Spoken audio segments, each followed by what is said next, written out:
Malinus lajabaga belajena mun sondo na shu aniki awni nyama biya alamse octobre kalo kile muga annani samba flani muga annani anga bi kuna funu mina talikemina Mali armée opération chaman ken dogo hin kono nana nambore ameta Turki bamaga shuwe ataki ke Turki capitale la kuna funu wala le amenu do ma kuna funu kono kuna fondamnela General Modibo Kone aleka jalaw dira amma General Modibo Kone ni ale general nunu durune mudu janaka kudeta o ganyo kofe aleka jala kuma madama fulu to wa jala dira uma tenete meni na General Modibo Kone ale do kenenga kasawu ge aka barata wuli ale service daransi ma nyomo gori ale re jamana guntigi nyana kule jamana kono ani jamana koka ula ale masega e keneka temete meni to wa jala di wogati kunu conseiller ministre kofe jamana guntigi General Modibo Kone kelen bisimela kaga General jalaw dama yaga galon dama munu be blaka mamun sanfe ani banfla ayodo akuna General Modibo Kone ale fene farala General de corps d'armée to nunuka ni o General Ismail Wage General Mali Diaw General Sadio Kamara ka fara General Modibo Kone yere kam Colonel Assimi Goïta ale General d'armée ale de armée be nyama aw bisimla wakna funun kono dogo hina Mali armée opération chamanike Mali armée wala kan opération nuna kadam ne octobre ko kleta ani shegina katabla octobre ko klim wa ani flala Mali armée opération duru reke Mali armée ayira kafo ko kwala nara dugu kon nala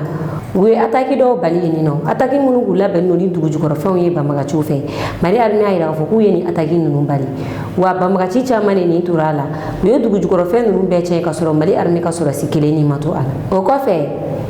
nara region na dugura we ko dili Mali armée ay opération no ke o yore na fene ni e bamaga chuga jatin nel gelo we no o wa geteru ye Mali armée ay ka foku yo odo neutraliser o yo wa jatin nel gelo re munu me Mali armée ka position jatin mena ganya kanya fo bamaga chin no nyana na be fol ma go geteru Mali armée ay ka foku yo olu chama neutraliser ani mo ko munu fele be ngujugu no placer dugu ko lawla ko o yo do fele neutraliser o ko fe octobre ko lo ga ani kele Mali armée opération no ke kidal ko dugu yan fanfe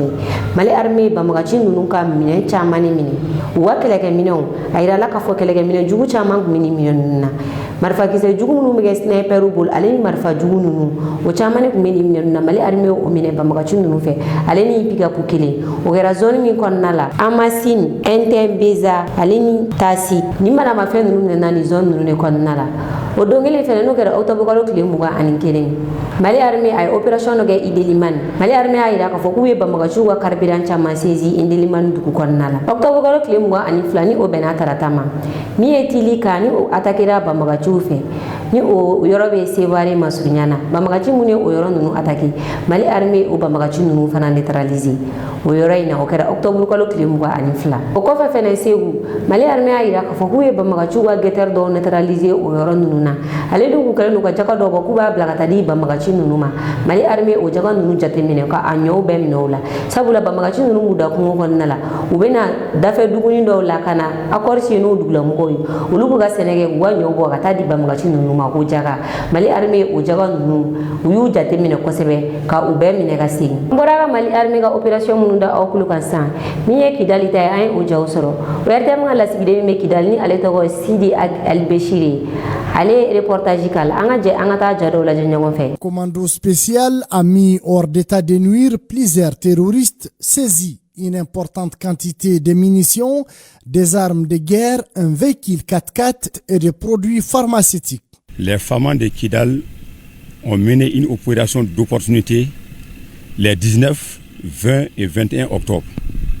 L'opération s'est déroulée dans le triangle Kidal, Amassine et Intebezaz. Le professionnalisme et puis la ténacité des hommes ont permis de surprendre un groupe armé terroriste à 5 km à l'est de Amassine. Ce groupe a été neutralisé. Les butins de cette opération, composés donc d'un véhicule Toyota pick-up, de plusieurs armes individuelles et collectives, des roquettes et plusieurs catégories de munitions et un lot important de produits médicamenteux. Féliciter les hommes qui ont été engagés dans cette opération et les encourager à persévérer. En 8e région, nous pouvons affirmer sans aucun risque de nous tromper que la détermination inébranlable des hommes du colonel-major Daouda Sagara pour faire de la région de Kidal un havre de paix est plus qu'une réalité. Kunnafoni filana jadaw charle do bololo siro sanfɛ ni wagati na jamu na ni an balimakɛ dɔ a kɛlen ka kɔnɔ dɔw faga kɔnɔ sugu min do o de ye duga ye ni ko in kɛra sebe to komini kɔnɔna la kita region na an balimakɛ a ye kɔnɔ in faga a kɛlen ka kɔnɔ in faga a ye appareil dɔw de ye kɔnɔ in na a ye wele bila a jɛɲɔgɔnkɛ dɔw ma u jɛna ka kɔnɔ ninnu filmer k'a bila bɔlɔlɔ siraw sanfɛ a n'a appareil ninnu ye nin waleya in kɛ u y'a kɛ min kama sabula jamana ɲagaminen do nin wagati in na n'a sɔrɔ kojugukɛlaw ka baara do Mali autorité bɛ se k'a ye cogoya min na nka an kɛlen ka nin ja ninnu ye an Mali News mɔgɔw an ye sɛgɛsɛgɛli kɛ nin ko in na Mali News kɔnɔ yan nɔ an y'a ye k'a fɔ appareil minnu bɛ kɔnɔ in na appareil fila de do dɔ b'a kɔ la dɔ b'a sen na o appareil ninnu ye minnu ye appareil minnu b'a kɔ la numéro de sɛbɛn do appareil ninnu kan numéro minnu b'a kan Maroc indicatif de bɛ numéro in daminɛ la ka sɔrɔ k'a numéro tɔ sɛbɛn manajalani min b'a sen na a bɛ i n'a fɔ o ye kɔnɔ yɛrɛ ka numéro ye kɔnɔ dɔ do ni o numéro in de ye an ye o de jateminɛ nin ko in na sɛbɛnni dɔ bɛ appareil kan arabu kan na ni o sɛbɛnni ye min ye ni mɔgɔ min ye kɔnɔ in ye i ka weleli kɛ o de sɛbɛnnen do appareil in sanfɛla la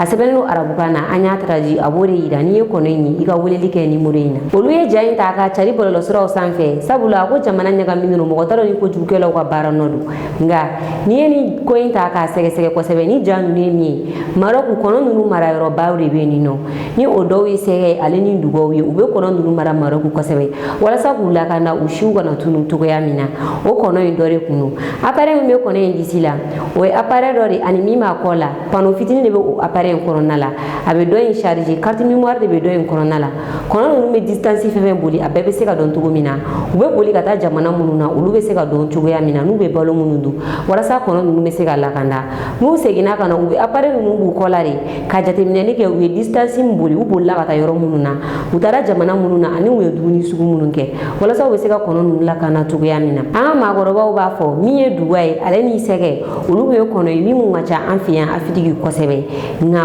wagati bɛ ka taa kɔnɔ ninnu bɛ ka tunu dɔɔni dɔɔni min ye Maroc jamana ye olu de y'a jira k'a fɔ kɔnɔ ninnu fagali interdit u ka jamana kan wa u bɛ ka kɔnɔ ninnu lakana fɛnɛ ni kɔnɔ ninnu fɛn fɛn bɛ bɔ ka taa yala u ni appareil ninnu de bɛ bɔ ka taga ka segin walasa dɔ bɛ se ka fara u ka lakana kan cogoya min na an balimakɛ ale ni nin kɔnɔ ninnu ye a y'a faga a sogo kama k'a sɔrɔ kɔnɔ ninnu u lakanalen de do walasa fosi kana kɔnɔ ninnu sɔrɔ k'a da u tulo kan k'a fɔ u ye nin kɔnɔ minnu ye u ye appareil minnu jata tantɔ kojugu fosi tɛ kojugukɛlaw ka foyi tɛ kɔnɔ ninnu ye kɔnɔ lakanalenw de walasa fɛn ka n'u sɔrɔ cogoya min na an balimakɛ min ye ja in ta a bɛ k'a kuma ɲɛfɔ aw ni nin an ka jɛ an ka taa ka kumakanw lamɛn an balimakɛ Baba Jara Batugu kɔnɔna na commune de Sefeto cercle de Kita Batugu ale tun bɛ kungo yɛrɛ la bi a ye kɔnɔw caman ye ɲɔgɔn kɔ bon a ye mugu ci a ye kɔnɔ kelen yɛrɛ faga kɔnɔ caman tun bɛ ɲɔgɔn kɔ a ye kɔnɔ kelen faga bon a ye kɔnɔ kelen min sɔrɔ ka faga appareil kun sirilen b'o la bon appareil sirilen bɛ kɔnɔ in sen na appareil bɛ kɔnɔ in sen na appareil bɛ kɔnɔ in kɔ la bon kɔnɔ in kelen kun tɛ a kɔnɔ kun ka ca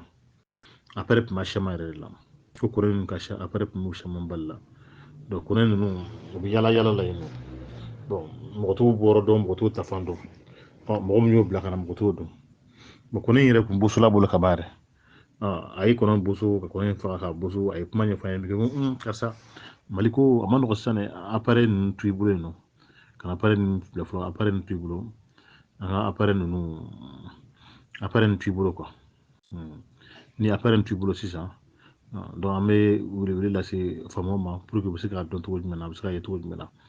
i y'a faamu o yɛrɛ i b'a sɔrɔ photo in na i bɛ sogo dadalen i ye sogo dadalen o ye kɔnɔ in yɛrɛ sogo de ye parce que n ye kɔnɔ in yɛrɛ sogo boso ka bɔ yen kɔnɔ sogo kɔni dunna ka ban bon a ye kɔnɔ si de dada a n'a kolo ka kɛ video ye yanni k'a tigɛ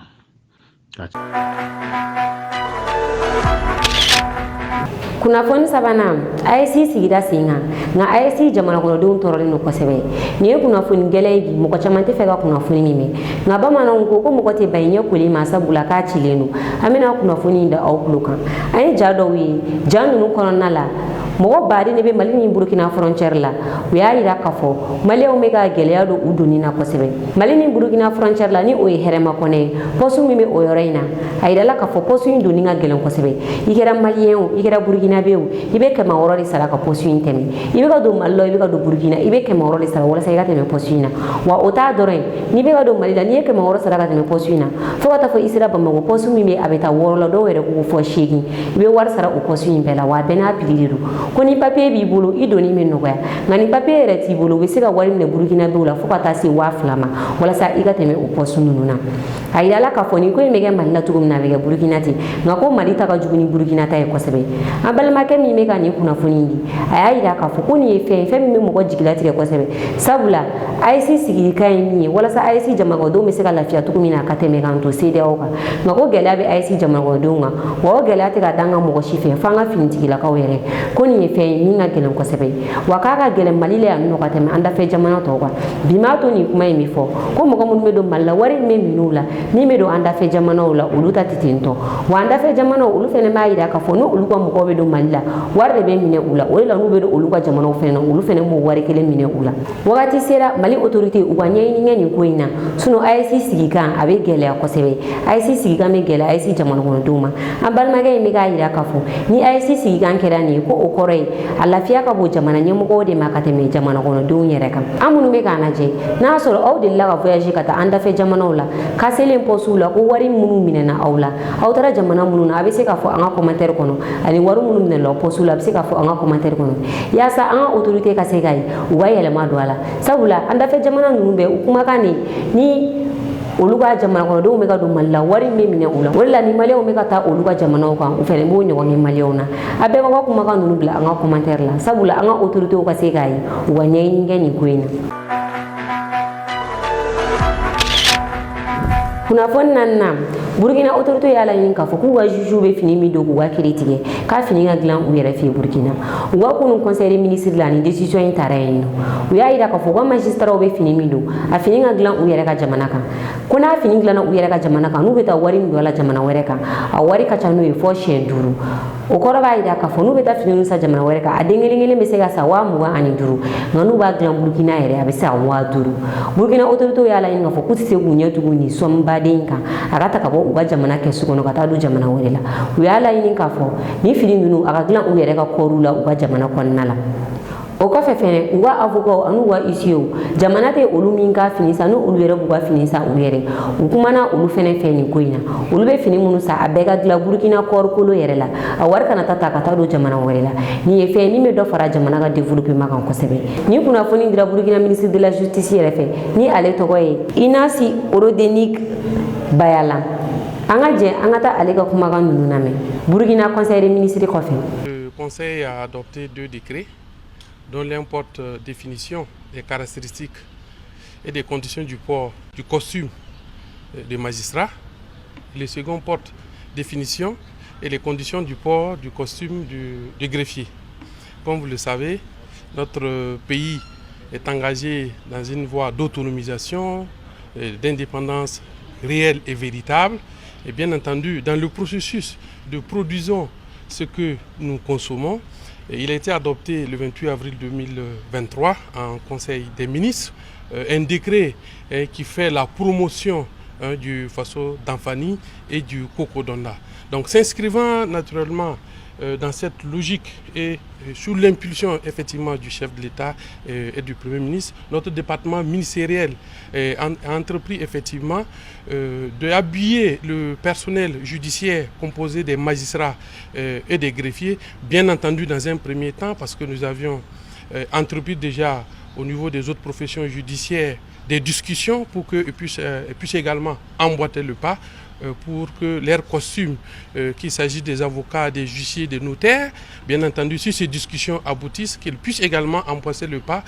comme les magistrats et les greffiers. Ce qu'il faut ajouter, en plus du fait que ce costume d'audience est à 100% du Faso d'Anfani, il faut aussi y ajouter le coût.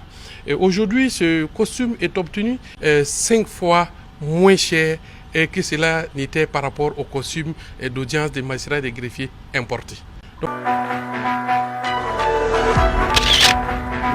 kunnafoni duruna an bɛ taa Turki kun tarata Banbagaciw ye attaque kɛ Turki capitale la Ankara. Turki b'a ka sanfɛ kɛlɛkɛfɛnw dilan yɔrɔ min na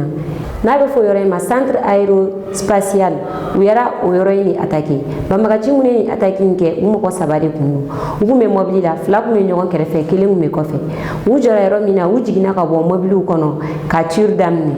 U ye mɔgɔ 5 de bɔnɛ a nin na ni attaque in senfɛ. Min ye Turki polisiw opération spéciale mɔgɔw ye olu nana kɛnɛ kɔnɔna la. Olu sera ka nin mɔgɔ ninnu neutraliser. U ye mɔgɔ 2 fɔlɔ min faga a yirala k'a fɔ ko muso 1 kun bɛ olu la. O mɔgɔ 1 kun ye muso ye. Turki ministre de la défense y'a yira k'a fɔ ko ninnu ye PKK mɔgɔw de ye. Olu fana ye mɔgɔ ye Turki mɔgɔ minnu bɛ banbagaciya walew la. Minnu kɛlen don k'a yira k'a fɔ ko olu ka indépendance ka d'u ma i n'a fɔ Mali nord fan bɛ cogoya min na. Olu fana dagalen don yɔrɔ min na ko fɔ ka o yɔrɔ in indépendance d'u ma k'u yɛrɛ. O ye Kirandistan o dugu in ye o de ye. Wa Faransi ale ni pays occident mɔgɔw olu bɛ k'u kɔkɔrɔma don u ka nin kɛwale in na. U kɛlen ka nin attaque in kɛ Turki fana wulila u ka position fɛn fɛn bɛ o yɔrɔ in na ka taa frappe kɛ a bɛɛ sanfɛ. Ni attaque in kɔfɛ min ye Mali jamanakuntigi général Assimi Goïta ale y'a yira k'a fɔ k'a bɛ nin attaque in condamné k'a bɛ tasibila kɛ ka ɲɛsin Turki ma. I n'a fɔ an y'a fɔ ɲɛna cogo min na mɔgɔ 5 olu de fagara nin na mɔgɔ 22 olu joginna. Mali jamanakuntigi général Assimi Goïta y'a yira k'a fɔ k'a bɛ tasibila kɛ ka ɲɛsin Turki ma wa k'a bɛ nin attaque in condamné k'a bɛ solidarité kɛ ni Turki ye. Turki min ye an partenaire jamana ye kɛlɛ sira fɛ. Kunnafoni kuncɛla BRICS jamanaw bɛna diɲɛ tagabolo kura sigi sen kan. Diɲɛ tagabolo kura min kan ka sigi sen kan a tɛ se ka kɛ cogo si la ni BRICS jamanaw ni Africains ma hakilina falen-falenka ko la. Ni BRICS jamanaw ni Africains ma u bolo di ɲɔgɔn ma a diɲɛ tagabolo kura a tɛ se ka sigi sen kan. BRICS jamanaw u ni Africains bɛna u bolo di ɲɔgɔn ma walasa diɲɛ tagabolo kura ka se ka décider cogo min na. Nin ye Chine jamanakuntigi kumakan ye Xi Jinping. BRICS jamanaw ka sommet 16 min bɛ ka sigi Irisiw fɛ yen nɔ ni o bɛ ka kɛ Irisiw ka dugu min na o ye Kanzɛ ye. O sommet o bɛ kuncɛ bi. Min ye Chine jamanakuntigi Xi Jinping ale de ye nin kuma in fɔ sommet in dayɛlɛnni na kunun. A y'a yira k'a fɔ diɲɛ tagabolo kura bɛ ka sigi sen kan nka BRICS jamanaw ni Africains u bɛna u bolo di ɲɔgɔn ma ka diɲɛ tagabolo kura in sigi sen kan. A y'a yira k'a fɔ fɛnɛ ko min ye BRICS jamanaw ye u ka dɔ fara u ka sécurité kan kosɛbɛ walasa kɛlɛ mana bin ni jamana fɛn fɛn kan u bɛ se ka wuli ka o jamana in dɛmɛ cogoya min na. Nous allons également créer un centre de compétences des BRICS. Nous allons mettre en place une plateforme des BRICS en ce qui concerne les plateformes numériques. Et nous invitons tous nos partenaires à prendre part à nos activités. Cela permettra à donner un nouvel élan à notre coopération. Il est important de promouvoir l'agenda vert des BRICS afin de parvenir au développement durable. Le développement vert, c'est un signe de notre temps et dans cette époque, nous devons parvenir à la transformation verte et tous les pays des BRICS doivent y participer. Les efforts chinois, notamment dans la production de batteries de lithium,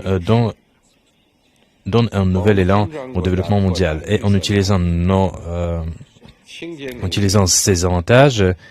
la Chine est prête de partager ses expériences dans les domaines tels que le développement vert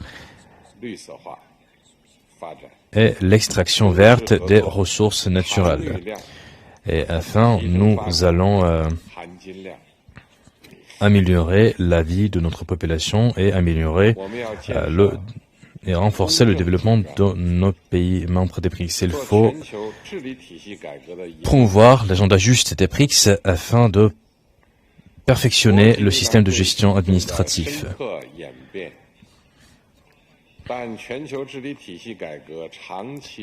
Le rythme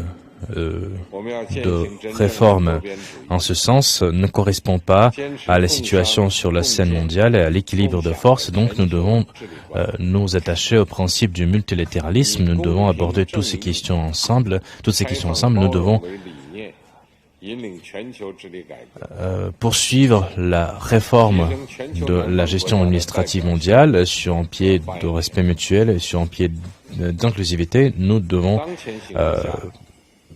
donner aux pays du Sud la possibilité de s'exprimer en la matière. Chers collègues, La réforme du système financier mondial est d'actualité et les pays des BRICS doivent jouer un rôle clé en ce qui concerne le renforcement de notre structure financière. Nous devons maintenir un haut niveau de notre sécurité financière et nous devons également renforcer l'autorité de la nouvelle banque de développement. Et ainsi, le système financier pourra s'adapter mieux à tous les changements auxquels nous sommes confrontés sur la scène internationale. Il faut promouvoir l'agenda culturel et cela permettra à différentes cultures, à différentes populations de coexister. Les BRICS partagent une riche culture. Il faut également promouvoir, comme je l'ai déjà dit, la coexistence de plusieurs civilisations. Il faut partager notre expérience dans le domaine de la gestion administrative. Il faut mettre en œuvre le potentiel des BRICS dans le domaine culturel, dans le domaine des sports, afin de renforcer les BRICS. L'année dernière, j'ai proposé une initiative de créer un mécanisme de formation numérique au sein des BRICS et je suis ravi que ce mécanisme soit déjà créé et la Chine va faire tout ce qui est nécessaire afin de promouvoir cette formation numérique et dans les meilleurs délais, nous allons créer des centres des BRICS pour ce faire, nous allons octroyer des bourses à des étudiants et cela nous permettra de renforcer nos liens, les liens entre les pays des BRICS. Chers collègues, la Chine est prête, avec tous nos collègues, à ouvrir de nouveaux horizons.